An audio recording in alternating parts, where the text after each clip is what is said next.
পড়ছে কোটা আন্দোলন, রোববার ক্লাস পরীক্ষা বর্জন, শিক্ষক কর্মবিরতিতে অচল সব পাবলিক বিশ্ববিদ্যালয়। এবার কাস্টমস কমিশনার নামে বসুন্ধরার 9 তলা বাড়ি ও ফ্ল্যাট জব্দের নির্দেশ, মতিউর পরিবারের সম্পদ নিয়ন্ত্রণে নিল দুদক। গ্রাহকের পাওনা টাকা ফেরত না দিয়ে বিভিন্ন কোম্পানিতে ইভেলের বিনিয়োগ, কাছের বন্ধুদের সঙ্গেও রাসেলের প্রতারণা।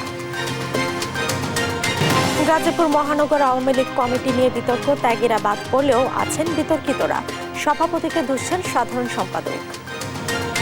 এবং আওয়ামী লীগ সবাইকে দুর্নীতিবাজ বানানোর চেষ্টা করছে অভিযোগ মান্নার, ঠেকাতে না পারলে অস্তিত্ব সংকটের আশঙ্কা আলালের।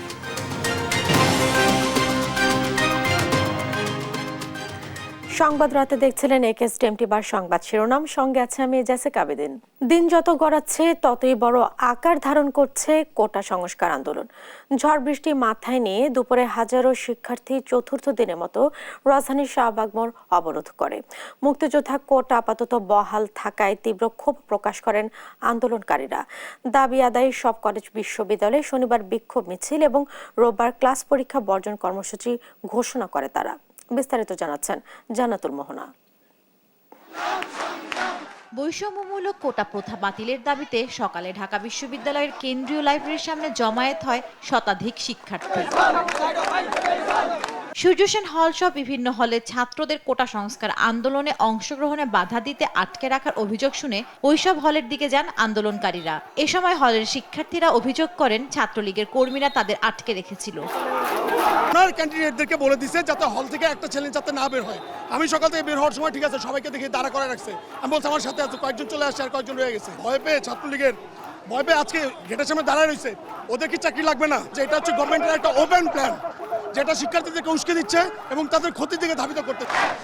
আপিল বিভাগের সিদ্ধান্ত মোতাবেক মুক্তিযোদ্ধা কোটা আপাতত বহাল থাকায় মিছিল নিয়ে শাহবাগ চত্বরে সড়ক অবরোধ করেন আন্দোলনকারীরা। বেলা গড়ানোর সাথে সাথে বড় আকার ধারণ করে কোটা সংস্কার আন্দোলন। ঝড় বৃষ্টি উপেক্ষা করে শিক্ষার্থীরা দাবি আদায়ের জন্য আন্দোলন চালিয়ে যান। অনির্দিষ্টকালের জন্য ক্লাস পরীক্ষা বর্জনের ঘোষণাও দেন তারা।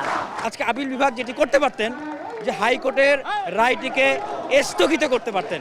সারা দেশের সকল বিশ্ববিদ্যালয় কলেজগুলোতে ক্লাস পরীক্ষা বর্জন থাকবে আমাদের দাবি আদায় না হওয়া পর্যন্ত।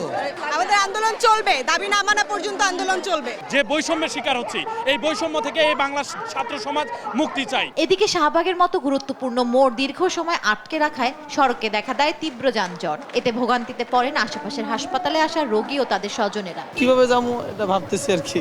ক্যাম্পাস থেকে বের হয়ে এখন তো কোনো বাস পাচ্ছি না। আমরা পিজি হাসপাতালে আসছিলাম আমার ওয়াইফে নিয়ে, এখন যাওয়ার জন্য কষ্ট হইতেছে, গাড়ি পাইতেছি না। নার্সি মেডিকেলে এখন আমরা গাড়ি পাইতেছি না, আমরা যাবো অনেক দূরে। এটা তো আমাদের ভোগান্তি। কোটা প্রথা বাতিল না করা পর্যন্ত আন্দোলন চালিয়ে যাওয়ার কথাও জানান শিক্ষার্থীরা। জান্নাতুল মোহনা, দেশ টিভি, ঢাকা। সরকারি চাকুরিতে প্রথম ও দ্বিতীয় শ্রেণীর মুক্তিযোদ্ধা কোটা পদ্ধতি বাতিলের সিদ্ধান্ত অবৈধ ঘোষণা করে হাইকোর্টের রায় স্থগিত হচ্ছে রাষ্ট্রপক্ষের আবেদন শুনানির জন্য মুলতবি করেছেন সুপ্রিম কোর্টের আপিল বিভাগ। এই সংক্রান্ত বিষয়ে শুনানি নিয়ে বৃহস্পতিবার প্রধান বিচারপতি ওবায়দুল হাসানের নেতৃত্বাধীন আপিল বিভাগের নিয়মিত ও পূর্ণাঙ্গ বেঞ্চ এই আদেশ দেন। পাশাপাশি পূর্ণাঙ্গ রায় পাওয়ার পর কোটা নিয়ে নিয়মিত আপিলের নির্দেশ দিয়েছেন সর্বোচ্চ আদালত। এর আগে কোটা সংস্কার আন্দোলনের প্রেক্ষাপটে 5 বছর আগে প্রথম ও দ্বিতীয় শ্রেণীর সরকারি চাকরি নিয়োগে 30% মুক্তিযোদ্ধা কোটা বাতিলের সিদ্ধান্ত অবৈধ ঘোষণা করে গেল 5 জুন রায় দেন হাইকোর্ট। এ রায়ের ফলে প্রথম ও দ্বিতীয় শ্রেণীর চাকুরিতে সরকারি 30% মুক্তিযোদ্ধা কোটা ফিরে আসে। 30% মুক্তিযোদ্ধা কোটা পুনর্বহাল হয়েছে, যেহেতু আমরা শুধু মুক্তিযোদ্ধা কোটাকে টার্গেট করেই আমরা রিটটা করেছিলাম। কোনো একটা শ্রেণীকে বিশেষ বিধান দিয়েছে বা একটা সুযোগ সুবিধা দিয়েছে, তাদের বিরুদ্ধে তো আমরা আন্দোলন সংগ্রাম করতে যাচ্ছি না। অ্যাডভোকেট স্যার যেহেতু দেশের বাইরে আছেন, আমাদেরকে একটু সময় দেওয়ার জন্য, এবং এটা যেটা আমরা স্ক্রিনে দেখলাম, যেহেতু আপিল বিভাগের ভিতরে আমরা ঢুকতে পারি নাই বা সেই সুযোগ নাই, যে দেখলাম নট টুডে দেওয়া আছে, এটা ছিল আজকে আমাদের মূল কথা। এদিকে প্রত্যয় পেনশন স্কিম প্রত্যাহারের দাবিতে সর্বাত্মক আন্দোলন অব্যাহত রেখেছেন পাবলিক বিশ্ববিদ্যালয়ের শিক্ষক, কর্মকর্তা, কর্মচারীরা। আন্দোলনের ফলে স্থবির হয়ে পড়েছে ঢাকা বিশ্ববিদ্যালয় সহ সব ক্যাম্পাসের কার্যক্রম। এদিকে দুপুরে শিক্ষক নেতাদের সাথে সড়ক পরিবহন ও সেতুমন্ত্রী ওবায়দুল কাদেরের বৈঠক হওয়ার কথা থাকলেও তা বাতিল হয়েছে। এতে হতাশ শিক্ষক নেতারা। মাজহারুল ইসলামের রিপোর্টে থাকছে বিস্তারিত। প্রত্যয় স্কিমের প্রজ্ঞাপন বাতিলের দাবিতে অচল হয়ে পড়েছে দেশের পাবলিক বিশ্ববিদ্যালয়গুলো। শিক্ষকদের এই আন্দোলনে যোগ দেয় কর্মকর্তা কর্মচারীরাও। এমন পরিস্থিতিতে শিক্ষক নেতাদের সঙ্গে ক্ষমতাসীন আওয়ামী লীগের সাধারণ সম্পাদক ওবায়দুল কাদেরের যে বৈঠক হওয়ার কথা ছিল তা স্থগিত করা হয়েছে। বৈঠক কবে হবে এ নিয়েও তৈরি হয়েছে ধোঁয়াশা। আমরা চেয়েছিলাম যে আমাদের সেতুমন্ত্রী, আমাদের আওয়ামী লীগের জেনারেল সেক্রেটারি জনাব ওবায়দুল কাদের সাহেব এবং শিক্ষামন্ত্রী মহোদয় যদি একসাথে বসতেন, তাহলে যদি অর্থমন্ত্রীও সাথে থাকতেন, তাহলে আমার মনে হয় জিনিসটা আরও ভালো হতো।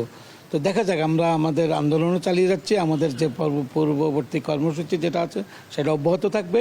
শিক্ষকদের উপর যারা পরিকল্পিতভাবে এই অন্যায় সিদ্ধান্ত চাপিয়ে দিয়েছেন তাদের সমালোচনাও করেন শিক্ষক নেতারা। সব জায়গাতে লেখা আছে 2010 সালে শিক্ষা দিতে লেখা আছে যে এদের আলাদা মর্যাদা দিতে হবে আমাদেরকে, সেটা আমাদের কাছে ডকুমেন্ট আছে। তা না করে ওনার ধ্বংস করতে চাচ্ছেন।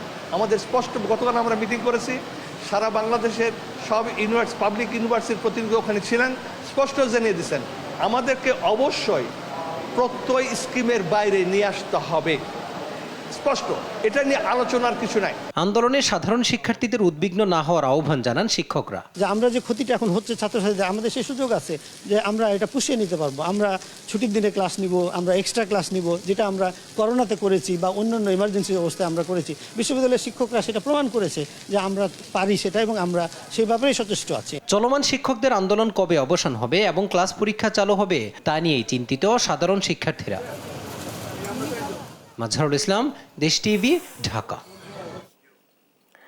রাজস্ব কর্মকর্তা মতিউর রহমান এবং তার 2 স্ত্রী ও সন্তানদের নামে থাকা ৬৬% জমি, 4টি ফ্ল্যাট ও বসুন্ধরায় 5 কাঠার 2টি প্লট ক্রয় করেছে দুর্নীতি দমন কমিশন দুদক। একই সাথে সিলেট বিভাগের কাস্টমস কমিশনার এনামুল হকের পরিবারের 10 কোটি অবৈধ সম্পদও ক্রয় করেছে সংস্থাটি। দুদকের আবেদনের প্রেক্ষিতে সম্পদ ক্রয়ের নির্দেশ দেন আদালত। ক্রয়ের আওতায় থাকছে ফ্ল্যাট প্লট, বাড়ি ও আবাদি জমি। মহিউদ্দিন আহমেদের প্রতিবেদন।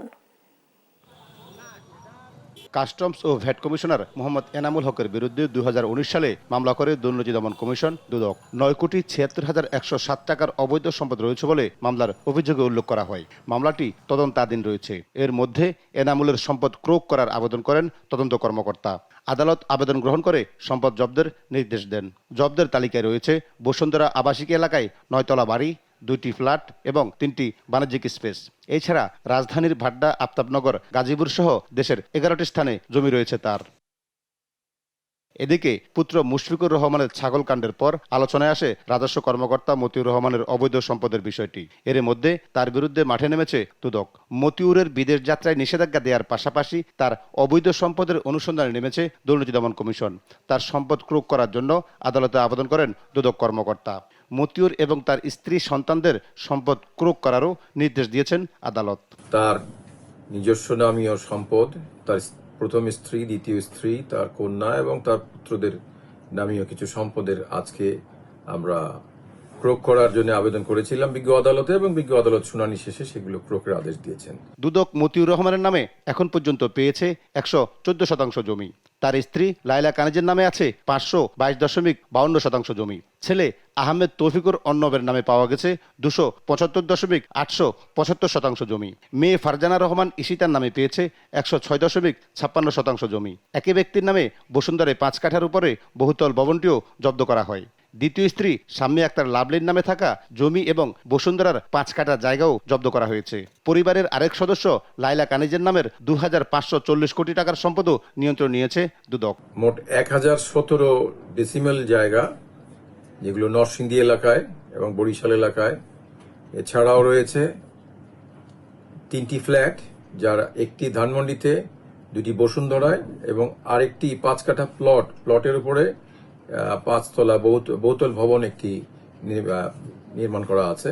রিসিভার নিয়োগ দিয়ে দুদক এইসব সম্পদ তত্ত্বাবধান করবে। একই সাথে পর্যায়ক্রমে অন্য সম্পদও জব্দ করা হবে। তাছাড়া অভিযুক্তদের বিরুদ্ধে আইন অনুযায়ী পরবর্তী করণীয় ঠিক করা হবে বলে জানান দুদক আইনজীবী। মহিউদ্দিন আহমেদ, দেশ টিভি, ঢাকা। সচিবালয়ে অনুষ্ঠিত হয়েছে সচিব কমিটির সভা। এতে জাতীয় শুদ্ধাচার নীতিমালা হালনাগাদ করা ও সরকারি কর্মকর্তাদের আচরণবিধি হালনাগাদ করার বিষয়ে আলোচনা হয়েছে। সভা শেষে মন্ত্রিপরিষদ সচিব মাহবুব হোসেন এসব কথা বলেন। আমাদের যে শুদ্ধাচরণ নীতিমালাটি এখন আছে যেটি, সেটি প্রায় 12 বছর হয়ে গেছে, 10 বছর বেশি হয়ে গেছে। তো এটি আমরা কিন্তু এখন একটা আপডেট করার চিন্তা ভাবনা করছি। সেই প্রসঙ্গটা আলোচনা হয়েছে যে আমাদের একটা যে আচরণ বিধি ছিল 1979 সালের, তো ওইটিকে আপডেট করার কার্যক্রম চলছিল। সেটির অগ্রগতি কি সেটি আমরা জেনেছি এবং আমরা আশা করছি যে খুব দ্রুতই সেটি হয়তো ফাইনাল হয়ে যাবে। গ্রাহকের পাওনা টাকা ফেরত না দিয়ে ফ্লাইট এক্সপার্ট সহ নামে বেনামে বহু কোম্পানিতে বিনিয়োগ করেছেন ইভ্যালির সিইও রাসেল। 4 বছর আগে কাছের পরিচিত বন্ধুদের কাছ থেকেও লভ্যাংশ ও মালিকানা দেওয়ার কথা বলে কয়েক কোটি টাকা হাতিয়ে নেওয়ার পর নিয়েছেন পোল্টি। নতুন করে অর্ডারে পণ্য নিয়েও নানা ভেলকিবাজির অভিযোগ গ্রাহকদের।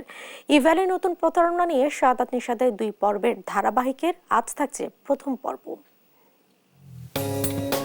প্রতারণায় নিজ বন্ধুকেও ছাড়েননি ইভ্যালির সিইও মোহাম্মদ রাসেল। রাসেলের ঘনিষ্ঠ বন্ধুদের একজন মনিরুল হাসান সবুজ। বন্ধুর বিপদে 2021 সালে মনিরুল সহ কয়েকজন তার হাতে তুলে দেন কয়েক কোটি টাকা, যার মধ্যে সবুজেরও রয়েছে 1,63,00,000 টাকা। চলতি বছর বিগ ব্যাংক অফার নিয়ে নতুন করে ইভ্যালি চালুর সময়ও রাসেলের পাশে ছিলেন মনিরুল। তার কোম্পানি রূপসা কনগ্লোমারেট লিমিটেডের বেশ কিছু পণ্য কেনে ইভ্যালি। বিগ ব্যাংক 5-এর অফারে সেসব পণ্যের বিজ্ঞাপন প্রচার করে লাইভ শেষ হলেই পল্টি নেয় রাসেল। মনিরুলের পণ্যগুলো 19 লাখ টাকা কিনে নেওয়ার কথা বলে নিজের ওয়্যার হাউসে নিয়ে বিজ্ঞাপন প্রচার করলেও কোনো টাকাই দেননি নিজ বন্ধুকে।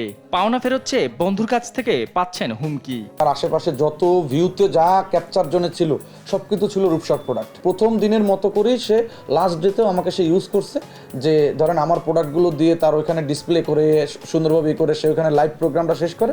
এরপর থেকে আর তার সাথে আমার কখনো কমিউনিকেশন হয় নাই, সে আমার ফোনও পিক করে নাই। মালিকানা দেওয়ার স্বপ্ন দেখিয়ে ইমরান নামে এক ব্যক্তির কাছ থেকে নগদ 44 লাখ টাকা সহ নানা পণ্যের অর্ডার মিলিয়ে রাসেল হাতিয়েছেন 1 কোটি টাকারও বেশি। ছিল বন্ধু, এখন শত্রুও নাই। মানে উনি টোটালি কোনো যোগাযোগ করতেছে না। উনি আমাদেরকে এক পর্যায়ে মালিক বানাই দিচ্ছে।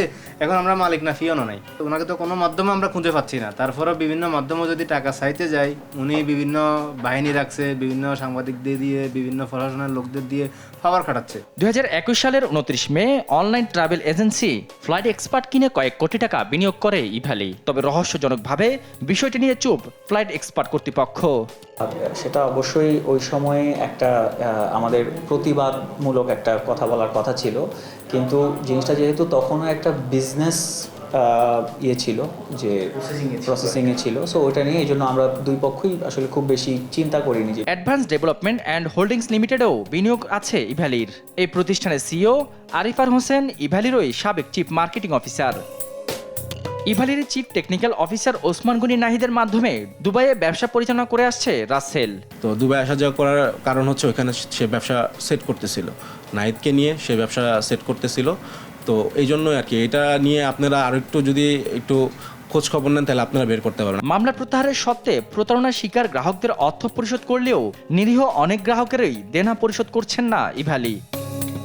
অভিযোগের সত্যতা খুঁজতে ইভ্যালির ধানমন্ডি অফিসে দেশ টিভি ওয়েবসাইটে অফিস দেখানো হলেও স্থানীয়রা জানান দীর্ঘদিন ধরেই তালাবদ্ধ ইভ্যালির এই কার্যালয়।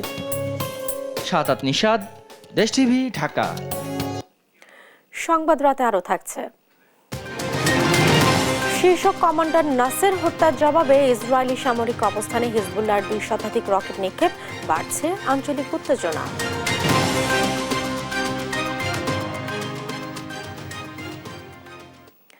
দীর্ঘ 19 মাস পর পূর্ণাঙ্গ কমিটি গঠন করল গাজীপুর মহানগর আওয়ামী লীগ। তবে কমিটিতে জায়গা পাওয়া বেশিরভাগ সদস্যকে নিয়ে রয়েছে বিতর্ক। বিএনপি থেকে আসা হত্যা মামলার আসামি, নারী কেলেঙ্কারিতে জড়িয়ে ভিডিও ভাইরাল হওয়া ব্যক্তিও পেয়েছেন পদ। কোনোদিন দল না করেও বিদেশে বসে নেতা বনে গেছেন কেউ কেউ, আর বাদ পড়েছে ত্যাগী নেতারা। কমিটি নিয়ে বিতর্কের কথা স্বীকার করলেন মহানগর আওয়ামী লীগের সাধারণ সম্পাদক আতাউল্লাহ মণ্ডল। তবে দোষ চাপালেন সভাপতি আজমতুল্লাহর উপর। তৌফিক মাহমুদ মুন্নার রিপোর্ট। ঢাকা মহানগর উত্তর দক্ষিণ আওয়ামী লীগের পর অন্যতম গুরুত্বপূর্ণ ইউনিট গাজীপুর মহানগর আওয়ামী লীগ। অতীতে আন্দোলন সংগ্রামে গুরুত্বপূর্ণ ভূমিকা পালন করেছে মহানগরের এই ইউনিট। 2022 সালের 19 নভেম্বর ভাওয়াল রাজবাড়ী মাঠে সম্মেলন শেষে মহানগর আওয়ামী লীগের সভাপতি আজমতুল্লাহ খান এবং আতাউল্লাহ মণ্ডলকে সাধারণ সম্পাদক ঘোষণা করা হয়। দীর্ঘ 1.5 বছর পর গেল বুধবার ঘোষণা করা হয় পূর্ণাঙ্গ কমিটি। অভিযোগ উঠেছে পূর্ণাঙ্গ কমিটিতে স্থান দেওয়া হয়েছে বিতর্কিত হাইব্রিড হত্যা মামলার আসামিদের। যুগ্ম সম্পাদক দায়িত্ব পাওয়া আব্দুল হোসেন রিপন সরকার, যিনি ছিলেন হত্যা মামলার আসামি। অন্যদিকে সন্ত্রাস চাঁদাবাজি করায় সন্ত্রাসী খেতাব পাওয়া মামুন মণ্ডল পেয়েছেন সাংগঠনিক সম্পাদকের মতো বড় পদ। বিদেশ থেকেও দলীয় পদ বাগিয়ে নিয়েছেন নতুন কমিটির প্রচার সম্পাদক আব্দুল হালিম সরকার। বিভিন্ন মামলার আসামি হয়েও পদ পেয়েছেন দপ্তর সম্পাদক মাহফুজুর রহমান রাসেল। মীর আসাদুজ্জামান তুলা, যার নামে চাঁদাবাজি সহ রয়েছে একাধিক মামলা। নারী কেলেঙ্কারিও ভিডিও ভাইরাল হয়ে যিনি হয়েছিলেন আলোচিত সেই খলিলুর রহমান কাউন্সিলর ও একই ধরনের অভিযোগ থাকা আব্দুর রহমান মাস্টার জায়গা পেয়েছে নগর কমিটিতে। বিএম জাহিদুল হক মিতু, যিনি সাবেক প্রধানমন্ত্রী বেগম খালেদা জিয়ার মুখ্য সচিব কামাল সিদ্দিকীর ব্যবসায়িক পার্টনার ছিলেন, তিনিও এই কমিটিতে পদ পেয়েছেন। অন্যদিকে আহসানুল্লাহ মাস্টার হত্যা মামলা আসামির ভাইও পেয়েছেন এই কমিটিতে পদ। বিতর্কিতরা কমিটিতে জায়গা পেয়েছে এমন অভিযোগ স্বীকার করে নিয়ে মহানগর আওয়ামী লীগ সাধারণ সম্পাদক আতাউল্লাহ মণ্ডল দায় চাপালেন মহানগর সভাপতি আজমতুল্লাহর উপর। সভাপতিটা ধীরে ধীরে সভাপতি দায়িত্ব নীতি হবে, কিছু শেয়ার নিতে হইব, কিন্তু আমার নেতৃত্ব হয়নি। আমি সবচেয়ে মানে সবাই আমার বয়োজ্যেষ্ঠ। আমি যেখানে কাজ করছি এইখানে তো একটা এরকম হিরোর দায় আমি নিতে পারি, কিন্তু টঙ্গী কি হয়েছে না হয়েছে সেটার দায় দায়িত্ব হইল যে আমাদের এখন বর্তমানে এমপি আগের প্রতিমন্ত্রী আর সভাপতি। আওয়ামী লীগ সাধারণ সম্পাদক ওবায়দুল কাদের স্বাক্ষরিত 75 সদস্য পূর্ণাঙ্গ কমিটি 2025 পর্যন্ত অনুমোদন দেওয়া হয়। তৌফিক মাহমুদ মুন্না, দেশ টিভি, ঢাকা। আওয়ামী লীগকে ঠেকাতে না পারলে দেশের অস্তিত্ব থাকবে না বলে মন্তব্য করেছেন বিএনপি চেয়ারপারসনের উপদেষ্টা সৈয়দ মোয়াজ্জেম হোসেন আলাল। আর আওয়ামী লীগ জোর করে ক্ষমতায় থাকতে গিয়ে দেশের সবাইকে দুর্নীতিবাজ বানানোর চেষ্টা করছে বলে অভিযোগ করেন নাগরিক ঐক্যের সভাপতি মাহমুদুর রহমান মান্না। এখনো ক্ষমতা থেকে না গেলেও একসময় সরকারকে যেতে হবে বলেও দাবি তার। বিস্তারিত জানাচ্ছেন সাইফুর রিপন। বিএনপির সাবেক চিফ হুইপ ও চেয়ারপারসনের উপদেষ্টা জয়নুল আবদিন ফারুকের ওপর পুলিশি হামলার 14 বছর পার হয়ে গেলেও বিচার না পাওয়ার প্রতিবাদে জাতীয় প্রেস ক্লাবের সামনে প্রতিবাদ সভার আয়োজন করে জিয়াউর রহমান সমাজ কল্যাণ ফোরাম। প্রতিবাদ সভায় রাষ্ট্র ও দেশের মানুষের জীবন নিয়ে খেলা না করতে ক্ষমতাসীনদের প্রতি আহ্বান জানান বিএনপি চেয়ারপারসনের উপদেষ্টা সৈয়দ মোয়াজ্জেম হোসেন আলাল। গণতন্ত্র, সাম্য, মানবিক মর্যাদা এবং সামাজিক ন্যায় বিচার, সেই জায়গা থেকে যোজন যোজন মাইল দূরে রাষ্ট্রকে নিয়ে গেছে এই আওয়ামী লীগ। এদেরকে ঠেকাতে না পারলে, এদেরকে প্রতিহত করতে না পারলে বাংলাদেশের অস্তিত্ব বিপন্ন হয়ে যাবে। ভারতের সঙ্গে বৈরী সম্পর্ক আমরা কেউই চাই না, কিন্তু আমাদের নিজেদের স্বার্থ বিকিয়ে দিয়ে ভারতের ঋণ আজীবন বলে শোধ করতে হবে, এই নীতিতেও বাংলাদেশের মানুষ বিশ্বাস করে না। নাগরিক ঐক্যের সভাপতি মাহমুদুর রহমান মান্না বলেন, ক্ষমতা টিকিয়ে রাখতে দুর্নীতিবাজদের লালন করছে বর্তমান সরকার। ওই যে বলে না, চোরকে বলে চুরি করো আর গৃহস্থকে বলো ধরো, দুই দিকেই সহায়তা করে, দুই দিকেই সাপোর্ট দেয়, আর তারপরে বয়ান তৈরি করে কি করবেন, মানুষ খারাপ হয়ে গেছে। এরা তস্কর, দখলদার, জোর করে ক্ষমতা নিয়েছে, আর ক্ষমতা টিকে থাকবার জন্য পুলিশ, আর্মি সহ আইন শৃঙ্খলা বাহিনী, বিচার ব্যবস্থা সবাইকেই দুর্নীতিবাজ বানাবার চেষ্টা করছে। ভারতের সাথে করা সমঝোতা চুক্তির পরিণতি খারাপ হবে বলে দাবি করেন মান্না। আরে ট্রানজিট তো দেননি, করিডোর দিয়েছে। এই ট্রেন মাল ট্রেনও হতে পারে, এই মালগাড়ির মধ্যে কি থাকবে তা আমরা জানি না। যদি কোনো দেশ মনে করে এই মালগাড়ির মধ্যে অস্ত্র আছে, যদি আপনাদের চতুর্দিকে সেভেন সিস্টারের মধ্যে যে গোলমালগুলো চলছে তারা মনে করে এর মধ্যে অস্ত্র আছে, আমরা বাধা দেবো, তার মানে হচ্ছে বাংলাদেশকে আপনারা একদিকে ভারত এবং চীনের যে দ্বৈরথ চলে, তাদের মধ্যে সমস্যা চলে, তার জায়গায় তৈরি করেছেন। আর একদিকে আপনি ওই সব এলাকায় যত সমস্ত বিদ্রোহী আছেন তাদেরকে উস্কে দিচ্ছেন। দেশের স্বাধীনতার উপরে এটা একটা বিপদ হতে পারে। বর্তমান সরকার শুধু জালিমি নয়, একটি প্রতারক সরকার দাবি করে মান্না বলেন, এখনো ক্ষমতা আঁকড়ে থাকলেও তাদের যেতে হবে। কেউ কেউ এরকম বলেন, ভাই এত কিছু করলেন কিন্তু সরকার তো যায়নি, আমি মানি যাইনি, কিন্তু যাবে, যেতে হবে। এই সরকার থাকার সরকার নয়, এটা কোনো সরকারই নয়। সাইফুল রিপন, দেশ টিভি, ঢাকা। দেখছেন সংবাদ রাত। শিল্প প্রতিষ্ঠানে বর্জ্য ব্যবস্থাপনা সঠিকভাবে না হলে জরিমানার পরিমাণ বাড়ানো হবে বলে জানিয়েছেন পরিবেশ, বন ও জলবায়ু পরিবর্তন মন্ত্রী সাবের হোসেন চৌধুরী। দুপুরে মন্ত্রণালয়ের 100 দিনের কর্মপরিকল্পনার বিষয়ে সংবাদ সম্মেলনে মন্ত্রী বলেন, এই পদক্ষেপের ফলে নানা দিকে গুণগত পরিবর্তন এসেছে। আরও জানাচ্ছেন জয় যাদব। পরিবেশ, বন ও জলবায়ু পরিবর্তন মন্ত্রণালয়ের দায়িত্ব নিয়েই 100 দিনের কর্মপরিকল্পনা ঘোষণা করেন মন্ত্রী সাবের হোসেন চৌধুরী। এই পদক্ষেপের ফলাফল তুলে ধরে সচিবালয়ে সংবাদ সম্মেলন করেন তিনি। সেই কাজেরও জানান, ঘোষিত সময়ে 1,87,000 একর জবরদখল হওয়া বনভূমির তালিকা জেলা প্রশাসক বরাবর দেওয়া হয়েছে। কর্মপরিকল্পনার বিভিন্ন ক্ষেত্রে 22টি শতভাগ, 4টি আংশিক বাস্তবায়ন হয়েছে। এতে মন্ত্রণালয়গুলোর মধ্যে আন্তঃসম্পর্ক মজবুত হয়েছে, বেড়েছে জবাবদিহিতা। সার্বিক ফলাফলে শতভাগ না হলেও প্রায় 80 ভাগ সন্তুষ্ট মন্ত্রী। আমি অবশ্যই চাইতাম যে এটা 100%, তবে এই বাস্তবতায় আমরা যে এত বড় একটা কাজ হাতে নিলাম এবং অনেক অংশে দেখেন কিন্তু একটা গুণগত পরিবর্তন আছে। মন্ত্রী জানান, বর্জ্য ব্যবস্থাপনার জন্য পৌরসভাগুলোতে আলাদা জমি বরাদ্দ রাখা হবে। শিল্প প্রতিষ্ঠানে ইটিপি মনিটরিংয়ে নজরদারি বাড়ানো হবে, বাড়বে জরিমানার পরিমাণ। ফাইনের মাত্রাটা এত অল্প যে অনেকেই ফাইন দিবে, ফাইন দিয়ে তারা দূষণ করবে এবং সেটা তাদের জন্য বাণিজ্যিকভাবে অ্যাট্রাকটিভ, কারণ তারা যে পরিমাণ তাদের খরচ কমাতে পারে। ধরেন এখন ইটিপি আপনি চালানেন না, ইটিপি না চালিয়ে আপনি হয়তো এখানে 1 লক্ষ টাকা আপনি সেভ করছেন। পরিবেশের ক্ষতি যেটা হচ্ছে তো বিশাল, আর আমি আপনাকে ফাইন করলাম 5,000 টাকা, তো আপনি তো খুশি হয়ে বলবেন যে আপনি আমাকে ফাইন করেন আর আমি দূষণ করে গেলাম। সো আমাদের ফাইনের মাত্রাটা এমন হতে হবে যেন তারা ফিল করে যে না, এই ঝুঁকিটা আমি নিব না। একবার ব্যবহারযোগ্য প্লাস্টিকের তালিকা হচ্ছে জানিয়ে মন্ত্রী বলেন, 1 মাস পর থেকে জাতীয় সংসদ ভবনে এই জাতীয় প্লাস্টিক বোতল ব্যবহার করা হবে না। সচিবালয়তেও চিঠি দিয়েছে। একটা সুখবর হচ্ছে, মাননীয় স্পিকার বলেছেন যে আগামী মাস থেকে মহান জাতীয় সংসদে যে আপনারা প্লাস্টিকের, এখানে তো নাই প্লাস্টিক, আমরা কাচের বোতল ব্যবহার করছি, ওটা কিন্তু সংসদে থাকছে না। তো সেটা আমাদের জন্য একটা বড় ইয়ে যে সংসদে এটাকে আমরা একটু ব্যান করতে পারছি। পরিবেশ মন্ত্রী জানান, পাহাড় টিলা কেটে স্থাপনা তৈরি হয়েছে কিনা তা খতিয়ে দেখতে ডিজিটাল ম্যাপিং হচ্ছে। এই অনুযায়ী অবৈধ দখলদারদের বিরুদ্ধে পদক্ষেপ নেওয়া হবে। ব্যবস্থা জায়গায় তো নো কম্প্রোমাইজ। জয় যাদব, দেশ টিভি, ঢাকা। পাহাড়ি ঢল আর বৃষ্টির পানিতে রাস্তাঘাট তলিয়ে আবারও বন্যা পরিস্থিতির সৃষ্টি হয়েছে কুড়িগ্রাম এবং জামালপুরে। এতে চরম ভোগান্তিতে পড়েছে লাখো মানুষ। এদিকে পানি কমতে শুরু করলেও সুনামগঞ্জ, ফেনী, রাঙামাটি, মৌলভীবাজার ও লালমনিরহাটের মানুষ রয়েছে দুর্ভোগে। সহকর্মীদের তথ্যচিত্রে সালমা জাহানের ডেস্ক রিপোর্ট। ব্রহ্মপুত্রের পানি চিলমারি পয়েন্টে 59 সেন্টিমিটার, নুনখাওয়া পয়েন্টে 51 সেন্টিমিটার এবং হাতিয়া পয়েন্টে 65 সেন্টিমিটার বিপদসীমার উপর দিয়ে প্রভাবিত হয় অবনতি কুড়িগ্রামের বন্যা পরিস্থিতি। পানিতে তলিয়ে গেছে আমন বীজতলা, পাট ও মৌসুমী ফসলের ক্ষেতসহ কাঁচা পাকা সড়ক। পানিবন্দী অন্তত জেলার 30,000 পরিবারের 90,000 মানুষ।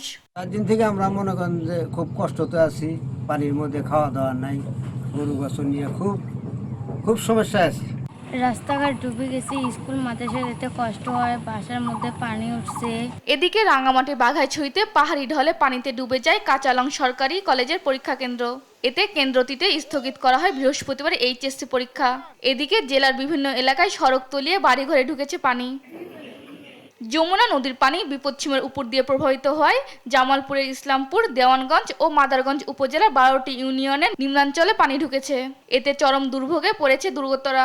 আমার বাড়ির 4 সাইডে পানি, বারানের গোছা নাই, পোলাপান নেয়া, গরু বাছুর নেয়া কোন দিক যায়। সরকার তরফ থেকে কিছু কাজ করছে, এই কাজ ধসিজাতা আছে। সুনামগঞ্জে সুরমা নদীর পানি কমলেও এখনো বানের পানিতে দুর্ভোগ তাহিরপুর, দুয়ারবাজার, শান্তিগঞ্জ সহ নিম্নাঞ্চলের অন্তত লাখো মানুষ। এখানে বাঙ্গা আছে 8-10টা, এখন আমরা বাড়ি করতে আর সব তেমন ওরা ব্যাঙ্গা টেঙ্গা নিচ্ছি। এখন আমরা যাওয়া টাউন আমরা কষ্ট ফেনীর মুহুরী, কহুয়া ও সিলোনিয়া নদীর পানি বিপদসীমার নিচে প্রবাহিত হলেও ফুলগাজী ও পরশুরামে বন্যার পানি কমতে শুরু করেছে। পানি কমার সাথে সাথে ফুটে উঠেছে ক্ষয়ক্ষতির চিত্র। গড় ভাঙি, বুতুর ভাঙি, কোন ছুটি হয়ে ঠাস ঠাস করে সব কিছু নিবাদে গেছে। আমরা কোন রকমের টোলেরা হাক করি, আমরা যান বাসায় সরে গেছি। কোনো এমপি মন্ত্রী কোনো খবর নাই। গরিব দুঃখী কত অসহায় বসবাস করতেছে, বাড়িঘর সব ডুবে রয়েছে।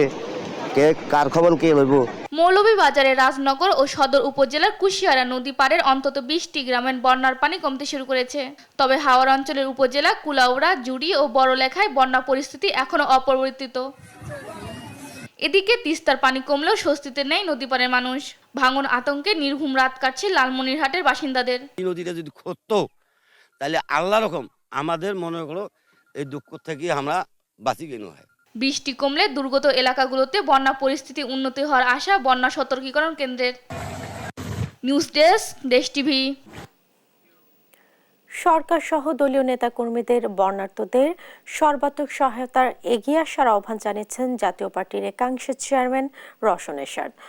বৃহস্পতিবার সন্ধ্যায় গুলশানের বাসভবনে দলের কো চেয়ারম্যানের সাথে বৈঠকে আগে এ আহ্বান জানান তিনি।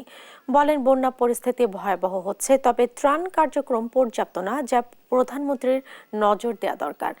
এছাড়া জাতীয় পার্টির প্রতিষ্ঠাতা এইচ.এম. এরশাদের ৫ম মৃত্যুবার্ষিকীর উপলক্ষে দেশব্যাপী নানা কর্মসূচি পালনের কথাও জানান তিনি। প্রধানমন্ত্রীকে বিশেষ করে বলবো যে উনি তো অনেক দরদি মানুষ, বন্যা মানুষের কাছে যাতে ত্রাণ পৌঁছায় সেই লক্ষ্যে তিনি নিশ্চয়ই ত্রাণ পৌঁছানোর জন্য ব্যবস্থা করবেন। সংবাদ রাতে আরো থাকছে। শুরু হচ্ছে কোপা আমেরিকার শেষ 8-এর লড়াই। প্রথম কোয়ার্টার ফাইনালে সকাল 7টায় মুখোমুখি হচ্ছে আর্জেন্টিনা ইকুয়েডর।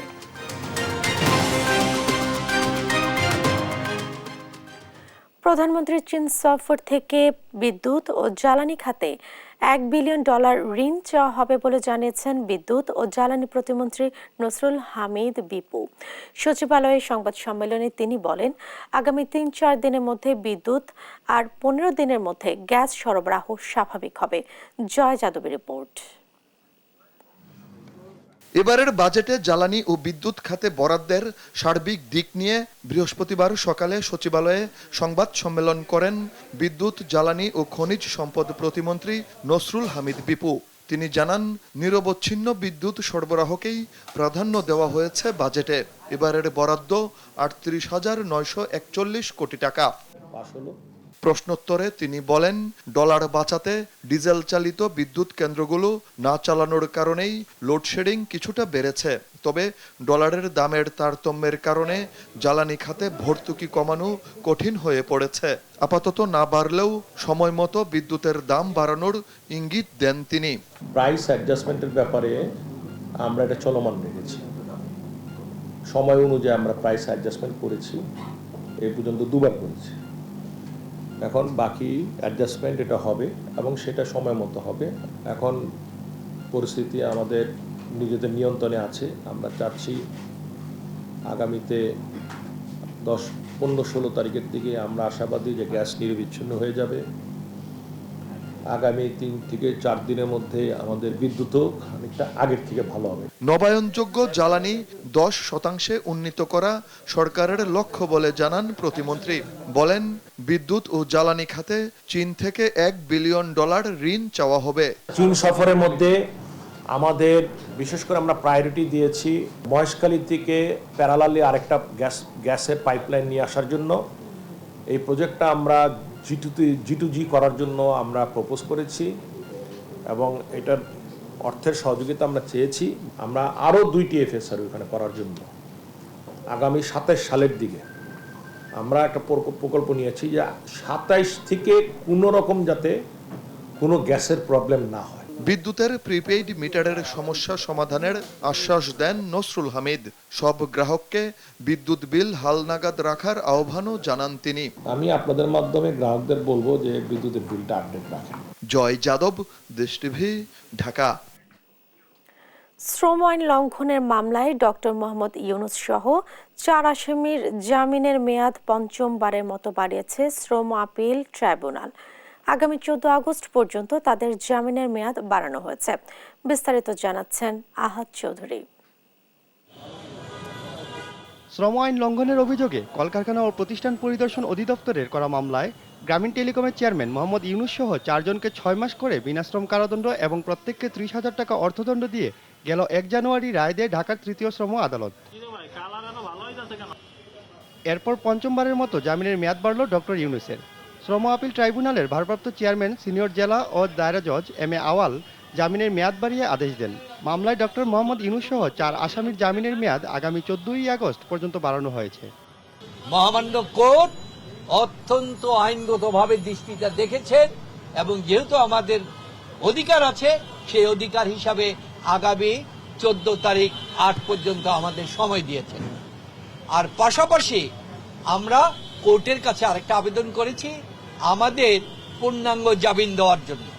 তার কারণ হিসেবে আমরা উল্লেখ করেছি আপিল আদালতে কখনো আসামির উপস্থিতি লাগে না।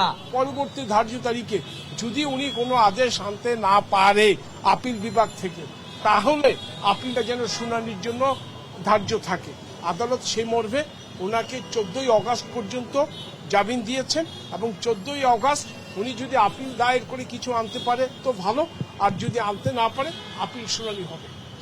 শুনানি শেষে সাংবাদিকদের এক প্রশ্নের জবাবে ডক্টর ইউনুস বলেন, তার বিরুদ্ধে যে অভিযোগগুলো আনা হয়েছে সেগুলো তদন্তের বিষয়, বিতর্কের বিষয় নয়। তালিকাতে সবকটাই হলো আমার বিরুদ্ধে অভিযোগ। আমি টাকা পাচার করেছি, বিদেশে বহু প্রতিষ্ঠান করেছি, ট্যাক্স ফাঁকি দিই, ইত্যাদি ইত্যাদি, এটা আমরা জানি। এগুলো হলো তদন্তের বিষয়, বিতর্কের বিষয় না। এটা আইন আদালতের বিষয়, বিচার বিভাগের বিষয়। এখানে বিতর্কের কি আছে বা ডায়ালগের কি আছে আমি তো কিছু পেলাম না। ডক্টর ইউনুস ছাড়া সাজাপ্রাপ্ত অপর 3 জন হলেন গ্রামীণ টেলিকমের সাবেক ব্যবস্থাপনা পরিচালক আশরাফুল হাসান, পরিচালক নূরজাহান বেগম ও মোহাম্মদ শাহজাহান। আহাদ চৌধুরী, দেশ টিভি, ঢাকা।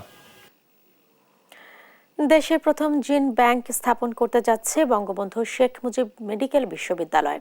এতে বাংলাদেশ সহ এই অঞ্চলের মানুষের জিন গবেষণা করে নির্বাচিত জিনের উপর চিকিৎসার মাধ্যমে বংশগত বিরল রোগ নিরাময় সম্ভব হবে। বৃহস্পতিবার বিশ্ববিদ্যালয়ের জেনেটিক্স অ্যান্ড মলিকিউলার বায়োলজি বিভাগ আয়োজিত ট্রান্সলেশনাল বিভাগের মেডিসিন বিষয়ক এক সেমিনারে উঠে আসে এমন তথ্য।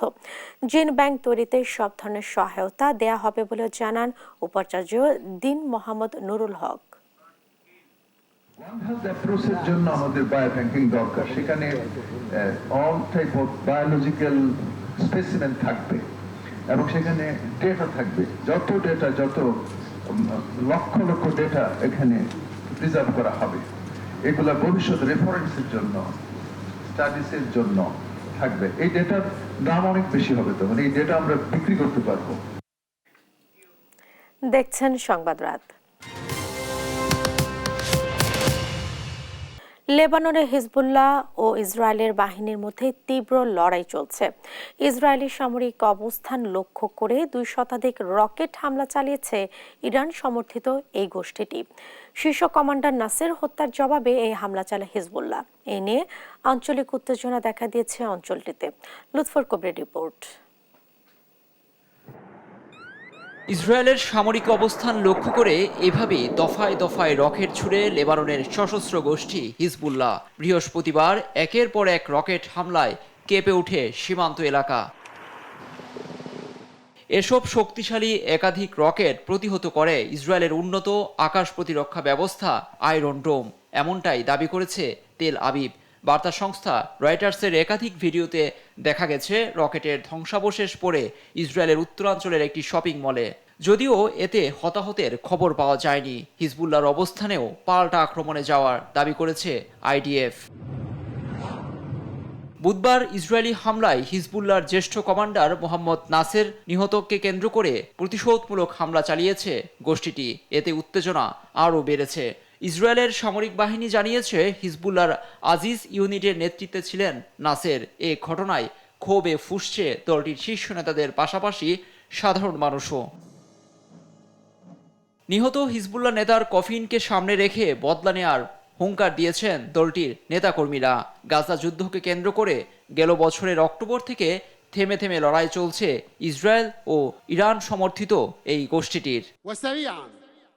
প্রিয় নেতা ও আমাদের ভাইকে হত্যার প্রতিশোধ নেব আমরা। ধারাবাহিক হামলা চলবেই। শত্রুরা যা কল্পনাও করেনি সেই হামলা চালাবো আমরা। লুৎফর কবির, নিউজ ডেস্ক, দেশ টিভি।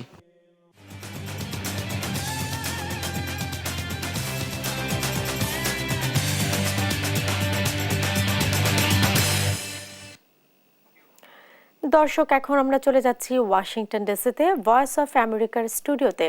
সেখানে দেশ টিভির জন্য যুক্তরাষ্ট্রের খবরাখবর নিয়ে অপেক্ষা করছেন তাহিরা কিবরিয়া। VOA 60-তে স্বাগত জানাচ্ছি আমি তাহিরা কিবরিয়া। সংক্ষেপে আমেরিকার কিছু খবর। যুক্তরাষ্ট্রের প্রেসিডেন্ট জো বাইডেন বুধবার বলেছেন যে তিনি পুনর্নির্বাচনের জন্য প্রতিদ্বন্দ্বিতা চালিয়ে যাবেন। সাম্প্রতিক বিতর্কে তার দুর্বল পারফরমেন্সের জন্য তার প্রার্থিতার ক্ষতি করেছে বলে যেমনটি বলা হচ্ছে, তিনি সেই মনোভাবকে নাকচ করে দিয়েছেন। সর্বশেষ জনমত জরিপে দেখা গেছে সাবেক প্রেসিডেন্ট ডোনাল্ড ট্রাম্প বিতর্কের পর বেশ এগিয়ে গেছেন, তবে জরিপকারীরা বলছেন যে তারা এখনো খুব কাছাকাছি রয়েছেন। ডেমোক্রেটিক গভর্নরদের একটি দল বলেছে হোয়াইট হাউস জয়ের প্রতিদ্বন্দ্বিতা থেকে সরে দাঁড়ানোর জন্য তাদের দলের কারো কারো থেকে ক্রমবর্ধমান দাবির মধ্যেও তারা প্রেসিডেন্ট বাইডেনের পাশে আছেন। বাইডেন বুধবার তার দলের 20 জনেরও বেশি গভর্নরের সঙ্গে ব্যক্তিগত বা ভার্চুয়ালি বৈঠক করেন। 4 জুলাইয়ের ছুটিতে রেকর্ড সংখ্যক আমেরিকান ভ্রমণ করছে। American automobile association and transportation security অ্যাডমিনিস্ট্রেশনের মতে 70 মিলিয়ন আমেরিকান বিমানে বা গাড়িতে 80 কিলোমিটারেরও বেশি পথ ভ্রমণ করবে। আজ এ পর্যন্তই। Tahira Kibria, voice of America, Washington. শুরু হচ্ছে কোপা আমেরিকার কোয়ার্টার ফাইনালের লড়াই। শুক্রবার প্রথম ম্যাচে ইকুয়েডরের মুখোমুখি হবে আর্জেন্টিনা। হিউস্টনের এনআরজি স্টেডিয়ামে বাংলাদেশ সময় সকাল 7টায় শুরু হবে খেলা। টানা 3 ম্যাচে জিতে এই গ্রুপ চ্যাম্পিয়ন হয়ে শেষ 8-এ ওঠে আলবিসেলেস্তারা। আরবি গ্রুপের রানার্স আপ হয়ে কোয়ার্টারে খেলছে ইকুয়েডর। দু দলের লক্ষ্য ম্যাচে জিতে সেমিফাইনাল নিশ্চিত করা। বিস্তারিত থাকছে প্রতিবেদনে। গ্রুপ পর্বের লড়াই শেষে কোপা আমেরিকার কোয়ার্টার ফাইনালের লড়াইয়ে নামার জন্য ছক কষছে সেরা 8 দল। শুক্রবার থেকে শুরু হচ্ছে সেমিফাইনালে ওঠার লড়াই, যেখানে প্রথম ম্যাচে মুখোমুখি হবে আর্জেন্টিনা এবং ইকুয়েডর। টুর্নামেন্টের শুরু থেকেই দুর্দান্ত ফর্মে আছে বর্তমান চ্যাম্পিয়ন আর্জেন্টিনা। গ্রুপ পর্বে কানাডা, চিলি এবং পেরুকে হারিয়ে 9 পয়েন্ট নিয়ে কোয়ার্টার ফাইনালে ওঠে তারা। প্রতি ম্যাচেই দলের ব্যবধান গড়ে দিচ্ছেন ফরওয়ার্ডরা। গ্রুপ পর্বে একাই 4 গোল করেছেন লাউতারো মার্টিনেজ। এদিকে ইনজুরিতে থাকা লিওনেল মেসির কোয়ার্টার ফাইনালে খেলা নিয়ে এখনো রয়েছে শঙ্কা। চিলির বিপক্ষে গ্রুপ পর্বে নিজেদের দ্বিতীয় ম্যাচে ডান উরুতে চোট পান মেসি। এরপর অনুশীলনের বাইরে ছিলেন তিনি। খেলেননি পেরুর বিপক্ষে গ্রুপ পর্বের শেষ ম্যাচেও। তবে মঙ্গলবার অনুশীলনে যোগ দেন ফুটবলের এই মহাতারকা। কোয়ার্টার ফাইনালের আগে সংবাদ সম্মেলনে কোচ লিওনেল স্কালোনিও মেসিকে খেলানোর নিশ্চয়তা দিতে পারেননি। ফুটবলের এই খুদে জাদুকরের জন্য অপেক্ষার কথা জানান তিনি। আমরা আরো কয়েক ঘন্টা অপেক্ষা করব এবং এরপর একটি সিদ্ধান্ত নিব। আমরা চেষ্টা করব তাকে খেলানোর। যদি খেলতে না পারে তাহলে দলের জন্য সেরাটা বের করার চেষ্টা করব। আজ তার সাথে কথা বলবো। আমার মনে হয় এটা ন্যায্য যে সে তার সময় নিক এবং যতটা পারে অনুশীলন করুক। No he tenido una charla con él como para saber qué es lo que vamos a hacer mañana. এদিকে বি গ্রুপ থেকে বেশ কষ্ট করেই শেষ 8-এ উঠতে হয়েছে ইকুয়েডরকে। গ্রুপ পর্বে 1 জয়, 1 ড্র ও 1 হারে 4 পয়েন্ট পায় তারা। মেক্সিকো সমান পয়েন্ট পাওয়ায় গোল ব্যবধানে এগিয়ে থাকায় গ্রুপ রানার্স আপ হয়ে কোয়ার্টার ফাইনাল নিশ্চিত করে Ecuador. Zubair Rajin, sports desk, Desh TV. এই ছিল এখনকার সংবাদ রাত। পরের বুলেটিন দেখার আমন্ত্রণ রইল। ধন্যবাদ সাথে থাকার জন্য।